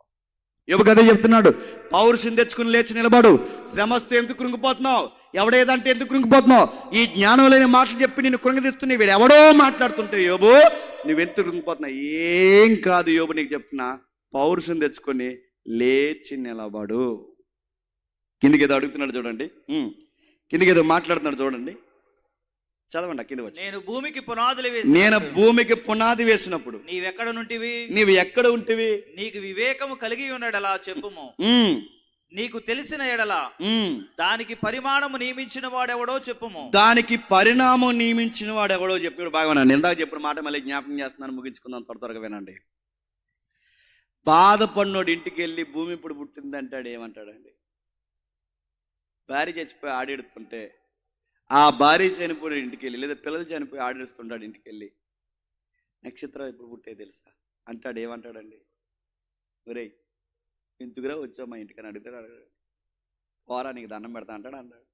అది కాదురా, లైట్ ఎప్పుడు స్టార్ట్ అయిందో నీకు తెలుసా? వెలుగంటే లైట్ ఆరిపోతానే అతను వెళ్ళలేదంట అంటాడు. ఏమంటాడు చెప్పండి? మనకి బాధల్లో ఉన్న వారికి వాదార్చడానికి ఇలాంటి జీకే కోసం నడితే తిడతారు. మనం భూమి ఎప్పుడు పుట్టింది, దాని పరిణామం ఎంత, దాని వైశాల్యం ఎంత, దాని చుట్టుకొలత ఎంత, సముద్రం ఎప్పుడు పుట్టింది, దాని తరంగాలు ఎక్కడాకపోతాయి, వెలుగు ఎప్పుడు పుట్టింది, అంధకారం ఎప్పుడు పుట్టింది, ఇలాంటివి అడిగితే వాళ్ళ మనల్ని తిడతారు. దాని ద్రవ్యరాశి ఏంటి, ఇలాంటివి అడిగితే తిడతారు. కానీ నీకు నాకు సందర్భం కాదేమో కానీ దేవుడి సందర్భమే. దేవుడు అడుగుతున్న వాటిని నేను నొక్కుతున్నాను. కొన్ని పదాలు మీరు చూడండి. 4వ వచనంలో భూమి ఎప్పుడు పుట్టిందో చెప్పు అన్నాడు దేవుడు. 6వ వచనంలో దాని స్తంభాలు ఎలా కట్టబడ్డాయో చెప్పు. 7వ వచనంలో ఉదయము నక్షత్రాలు కలిసి దేవదూతలందరూ గాన ప్రతిగానాలు చేస్తే లైట్ ఎప్పుడు స్టార్ట్ అయిందో చెప్పు. ఇంకా మాట్లాడుతున్నాడు, గాఢాంధకారం ఎలా వచ్చిందో చెప్పు. మీకు ఇంటికి వెళ్ళిన తర్వాత దాన్ని నోట్ చేయండి. రాత్రి కోసం ఈ అధ్యాయంలో బాగునండి, రాత్రి కోసం పలుమార్లు మాట్లాడతాడు, అంధకారం కోసం పలుమార్లు మాట్లాడతాడు, వెలుగు కోసం పలుమార్లు మాట్లాడతాడు. ఈ రాత్రి, అంధకారము, వెలుగు కోసం ఎందుకు దేవుడు యోబుని క్వశ్చన్లు అడుగుతున్నాడు? ఎందుకు అడుగుతున్నాడు అంటే జాగ్రత్తగా మీకు అర్థం కావాలంటే ఒక్కసారి 3వ అధ్యాయంకి రండి. 3వ అధ్యాయం యోబు గ్రంథం 3వ అధ్యాయం, యోబు గ్రంథం 3వ అధ్యాయం ముగిద్దాం. యోబు గ్రంథం 3వ అధ్యాయం 1వ వచనం. ఆ తరువాత యోబు మాటలాడ మొదలుపెట్టి తాను పుట్టిన దినాన్ని శపించి యోబు ఎలాగు అనెను, నా తల్లి గర్భద్వారం మూయినందుకును, నా నేత్రల బాధను మరుగు చేయనందుకును, నేను పుట్టిన దినము లేకపోవును గాక, మగపిల్లల పుట్టినని ఒక రాత్రి చెప్పబడపోవుండును గాక, ఆ దినము అంధకారమగును గాక, పైనుండి దేవుడు దాన్ని ఎంచకుండును గాక, వెలుగు దాని మీద ప్రకాశింపకుండును గాక, చీకటి గాఢాంధకారం మరలా దాని యొద్దకు తీసుకుని ఉండుగాక, పగల కమ్మినట్టు అంధకారం దాన్ని బెదిరించును గాక, అంధకారం ఆ రాత్రి పట్టుకొనును గాక. మీకేమర్థం అవుతుంది? సుమారు రాత్రి అనే విషయాన్ని సుమారు 3 సార్లు మాట్లాడతాడు. అంధకారం అనే సంగతిని 5 సార్లు మాట్లాడతాడు. వెలుగు అనే దానికోసం 6 సార్లు మాట్లాడతాడు. ఏంటి? రాత్రి వచ్చేస్తే బాగున్ను, పగలు లేకపోతే బాగున్ను, అంధకారం కమ్మేస్తే బాగున్ను, అసలు నాకు బర్త్డే లేకపోతే బాగున్ను. ఇప్పుడు చెప్పండి, దేవుడు, నేను ముగిస్తున్నాను, పచ్చగున్న యోబుకి ఎందుకు ఇన్ని పరీక్షలు పెట్టాడంటే యోబు కూడా మనలాంటి మనుష్యుడే. గుర్తుపెట్టుకోవాలి. ఎన్నోసార్లు నిష్ఠాగరిష్ట కలిగిన మనం అప్పుడప్పుడు కష్టాలు వచ్చినప్పుడు కొన్ని లూజు మాటలు మన నోటంట వస్తాయి. యోబు, భక్తుడైన యోబు జీవితంలో కూడా అలాంటి లూజు మాటలు వచ్చాయి. అది నీకు నాకు సాతానుగాడికి తెలియదేమో కానీ భవిష్యత్తు ఎరిగిన దేవుడు యోబు లాంటి వారి జీవితంలో, అంత భక్తుడి జీవితంలో కూడా దేవునికి నచ్చని ఒక చిన్న మచ్చ లాంటి స్వభావం యోబులో ఉంది. ఆ మచ్చన దేవుడు యోబు జీవితంలో తీసేయాలనుకున్నాడు కనుక యోబు జీవితంలో ఒక దేవుడు ఏం ప్రవేశపెట్టాడు చెప్పండి? పరీక్షలు. ఏమున్నా యోబు జీవితంలో అంత మచ్చలాంటి దేవుడికి నచ్చని కార్యాలంటే నేను నీతిమంతున్నని అనుకోవడమే స్వనీతి. గుర్తుపెట్టు. ఏ భేదము లేదు. చెప్పండి, ఏ భేదం లేదు. అందరూ దేవుడానికి ఇచ్చి మహిమను ఆదాం మొదలుకొని ఈ రోజు వరకు పొందలేక మనం అందరం ఏమయ్యాం చెప్పండి? పాపులు. యోబు ఏమని క్లైమ్ చేసుకుంటున్నాడంటే నేను నీతిమంతుడు అంటున్నాడు.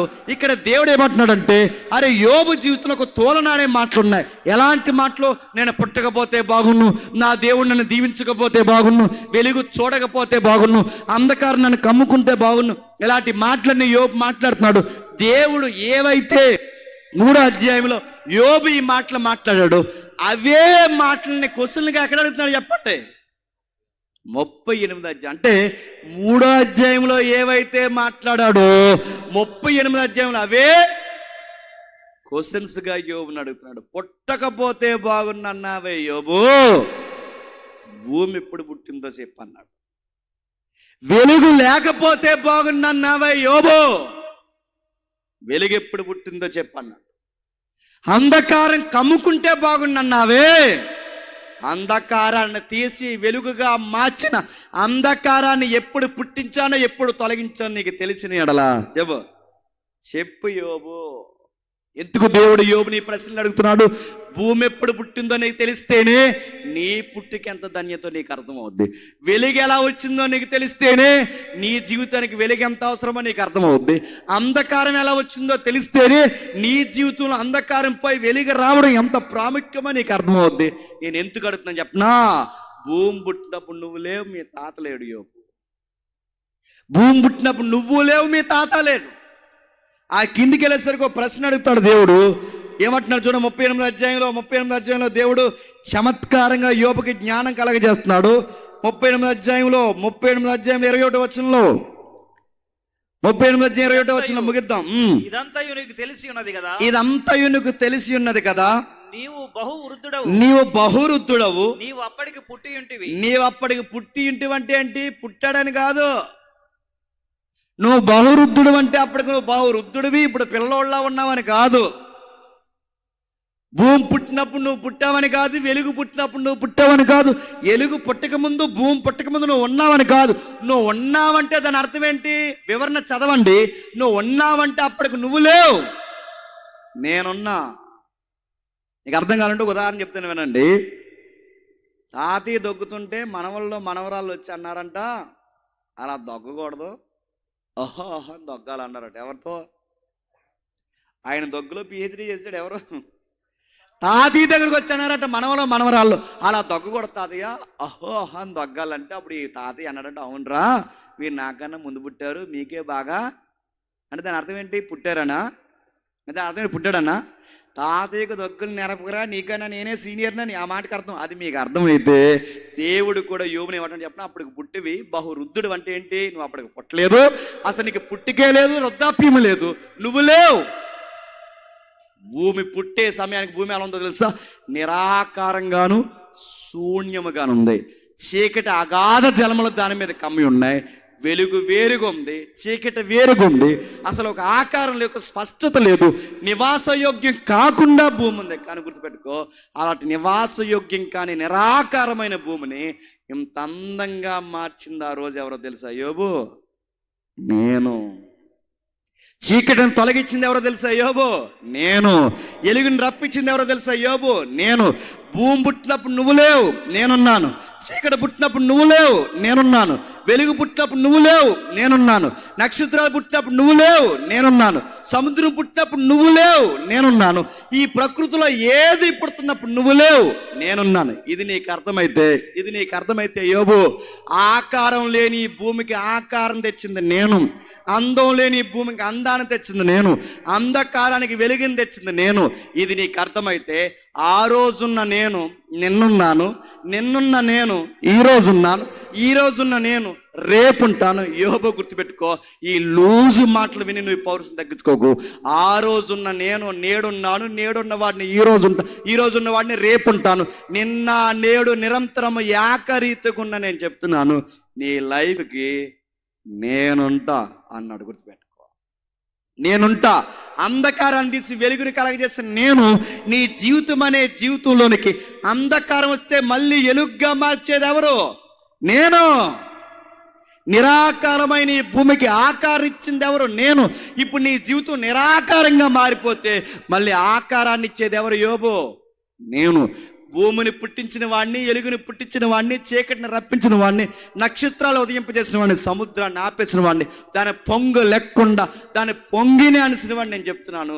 ఎంత నీ జీవితం పతనమైపోయినా నువ్వు పౌరుషం తెచ్చుకుని నిలబడితే, నువ్వు బలంగా నిలబడితే కార్యము నేను చేస్తా అన్నాడు. గుర్తుపెట్టుకో, మన దేవుడు మన జీవితంలో బలంగా కార్యాలు ఎప్పుడు చేస్తాడు చెప్పనా?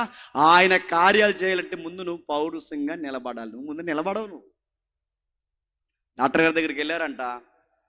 డాక్టర్ గారు ఇలా పైనుంచి కింద చూసి ఒకడు వచ్చి ఎవరినైనా తీసుకొచ్చావు అన్నారంట. అంతే, ఇంక బెంగ వచ్చింది. ఎంత పౌరుషమో నీకు!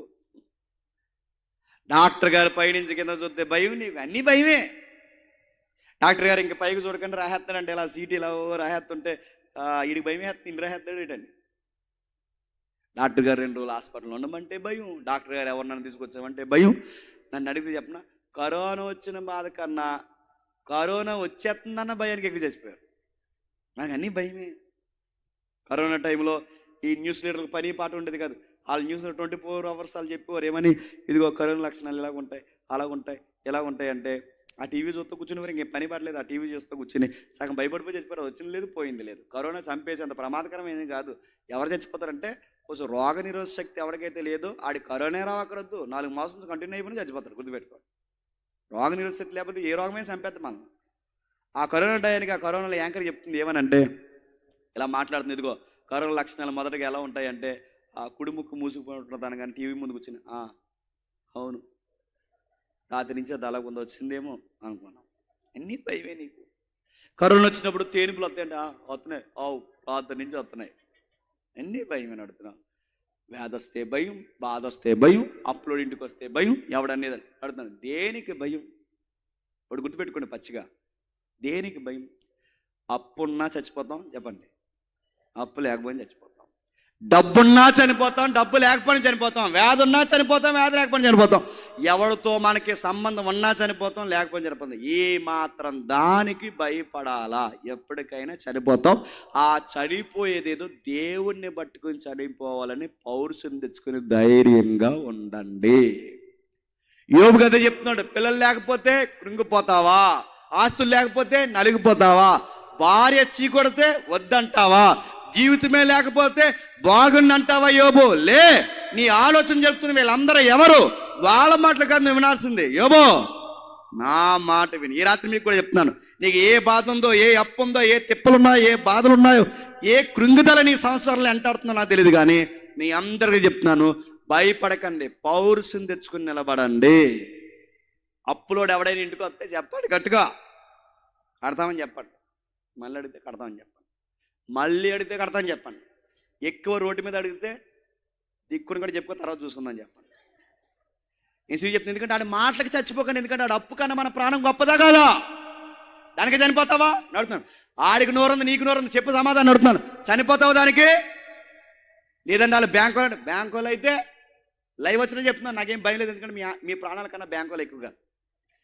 బ్యాంకులో అయితే చనిపోతావా? 1,00,000 తెచ్చావు, 2,00,000 తెచ్చావు, అప్పు కడతామను, కడతాం, ఇప్పుడు కాదు రేపు కడతాం, కట్టలేకపోతే కిడ్నీలు అమ్మేసి కడతాం. చెప్పు, నీకు ఎందుకు చెప్పు? ఆ మాత్రం దానికి గోదావరిలో దూకెత్తావా? ఆ మాత్రం సముద్రం కడతామని చెప్పు. మీరు గుర్తుపెట్టుకోండి, ఎవడన్నా మీ ప్రాణాన్ని ఇసుకించి అప్పులోడు వస్తే వాడికి ఎంత హక్కు ఉందో నీ ప్రాణాన్ని ఇసుకిస్తాను తీసుకెళ్ళి లోపల కూర్చోబెట్టే హక్కు కూడా నీకు అంతే. పోలీసులు కనుక చెప్తాను, రాసి పెట్టుకోండి. నేను చెప్పకూడదు కానీ చెప్తున్నాను. చనిపోకండి, కృంగిపోకండి, అలానే అప్పులు ఎగ్గొట్టకండి. మన సిగ్గుండాలి, మనకు అప్పు తెచ్చాం కనుక కట్టేయండి. మన క్రైస్తవ బిడ్డలను కట్టేయండి. ఇది ఏదో బాగుంది ఇలాంటి బెదిరించకండి, కట్టేయండి. బ్యాంక్ కూడా అయినా గుర్తుపెట్టుకోండి, బ్యాంక్ కూడా అయినా అడిగితే ఒక రాయితీ ఉంటుంది. వినలేదనుకోండి, కట్టలేదనుకోండి, తీసుకెళ్ళి తగవ ఎక్కడ పెడతారు చెప్పినా పోలీసుల దగ్గర పెడతారు. అప్పుడు పోలీసుల మీద న్యాయం చేస్తారా? న్యాయం ఏంటి చెప్పినా, బాబు 100% కట్టకపోయినా 90% కట్టాను, కట్టలేను సార్. మరి 90 కదా 80 కట్టలేను సార్. 70 కట్టరా? కట్టలేను సార్. 60 కట్టరా? కట్టలేను సార్. 50 అని కట్టరా? నీకు దండం పెడతాను. మొత్తం మీద ఎంతగానో సెటిల్ చేసి నేను జడ్జాకి ఇంటికి పంపిస్తారు. ఆ మాత్రం దానికి చచ్చిపోతావా? ఆ మాత్రం దానికి చనిపోతాను అడుగుతున్నాను. మా ఆవిడ తిట్టినట్టే, మీ ఆవిడ తిట్టే చచ్చిపోతావా? ఆడపిల్ల గుడుగులు ఎట్టారట భర్త బాధితుల సంఘం, నెమరమంటావా? తేరు కడుతున్నాం. మీ ఆవిడ తిట్టే చనిపోతావా? భార్య కోపమిస్తే చనిపోతావు. ఎవడో ఫోన్ చేస్తాడు నాకు అతమాల అని. మీ ఆవిడ తిడితే నాకెందుకు ఫోన్ చేస్తావరా అన్నాడు. తిడితే అడ్డం ఏంటి? కోపకిస్తే యాడ్నే జీవిత భాషం బాధ పెట్టని. ఇవన్నీ మనం భరిస్తాం. ఎందుకు భరిస్తాం చెప్పిన? అప్పు అయినా భరిస్తాం, తిప్పలైనా భరిస్తాం, మాటలైనా భరిస్తాం. ఎవరిని బట్టి భరిస్తాం చెప్పిన? నేను నమ్మిన దేవుణ్ణి బట్టి భరిస్తా. తుఫాన్ వచ్చినా, కటకం వచ్చినా, శ్రమ వచ్చినా, పౌలు గారు అంటారు, వ్యాధి వచ్చినా, ఏదొచ్చినా క్రీస్తు ప్రేమ నుండి ధైర్యం ఇచ్చిన నేది చెప్పండి వేరే చేయదు. అందుకే యోబు గారికి తర్వాత అర్థమైన తర్వాత యోబు గారు ఏమంటారంటే, అధ్యాయులు మీరు తర్వాత ఇంటికి వెళ్ళిన తర్వాత చదవండి. బిడ్డలు చనిపోయినా, ఆస్తులన్నీ పోయినా, ఎంత ఆర్గ్యుమెంట్ జరిగిన తర్వాత యోబు గారు అంటారు, దేవా నువ్వు ఎంతైనను నమ్మదగిన వాడు. ఇర్మియా కూడా అదే మాట అంటాడు. ఇక్కడ కూడా యోబు అంటాడు, నా దేవుడు సజీవుడు. అంటే దాని అర్థం ఏంటి? నా దేవుడు జీవం కలిగిన వాడు, నా దేవుడు ఇడిపించేవాడు ఆయనే, బంధించేవాడు ఆయనే, నా జీవితంలో ఆయనకు నచ్చని మచ్చలు తొలగించేవాడు ఆయన. ఇంత ఆర్గ్యుమెంట్ జరిగిన తర్వాత అప్పుడు యోబు ఏమని ఒప్పుకుంటున్నాడు చూడండి. ముగించేద్దాం. 42వ అధ్యాయం మొదలు వచ్చింది. అప్పుడు యోబు యెహోవాకు ఎలాగ ప్రత్యుత్తరం ఇచ్చెను, నీవు సమస్త క్రియలను చేయగలవనియు నీ ఉద్దేశించినది ఏదియు నిష్ఫలము కానేరదనియు ప్రభువా నేను ఇప్పుడు తెలుసుకొని ఉంటిని. జ్ఞానము లేని మాటల చేత ఆలోచన నిరర్గం చేయవాడు వీడెవడు? ఆడికి లాగానే వివేచన లేని వాడినై నేను ఏమి ఎరుగక నా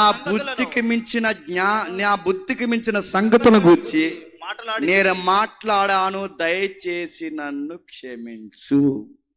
నేను పుట్టకపోతే బాగున్నాను, వెలుగు చూడకపోతే బాగున్నాను, ఇప్పుడు సుడిగాల్లో ఆ కష్టాల నుంచే నాతో మాట్లాడుతూ పౌరుషం తెచ్చుకుని నిలబడమన్నా. ఇప్పుడు నాకు అర్థమైంది ప్రభువా, ఈసారి ఎన్ని జరిగినా చెప్పండి నేను నిలబడతాను ప్రభువా. నేను అనుకున్నాను నా సైడ్ నుండే నేను రైట్ అనుకున్నాను, కానీ ఇప్పుడు నీ సైడ్ నుండి చూస్తే నాకు అర్థమైంది నువ్వే రైట్ ప్రభువా, నాదే తప్పు ప్రభువా, నా ఆర్గ్యుమెంట్ అంతా తప్పు, నా జీవితాన్ని గురించి నేను తిట్టుకోవడం తప్పు, ఈ శ్రమల్లో నీకు వ్యతిరేకంగా మాట్లాడడం తప్పు, నన్ను క్షమించు ప్రభువా అంటే అప్పుడు దేవుడు అన్నాడు, సరే ఆ ఫ్రెండ్స్ సంగతి ఏంటంటే వారిని కూడా క్షమించు ప్రభువా అంటే దేవుడు చూస్తుండగా యోబు స్నేహితుల పక్షాన బల్లర్పించాడు, క్షమాపణ కోరుకున్నాడు, దేవుడితో నిబంధన చేసుకున్నాడు.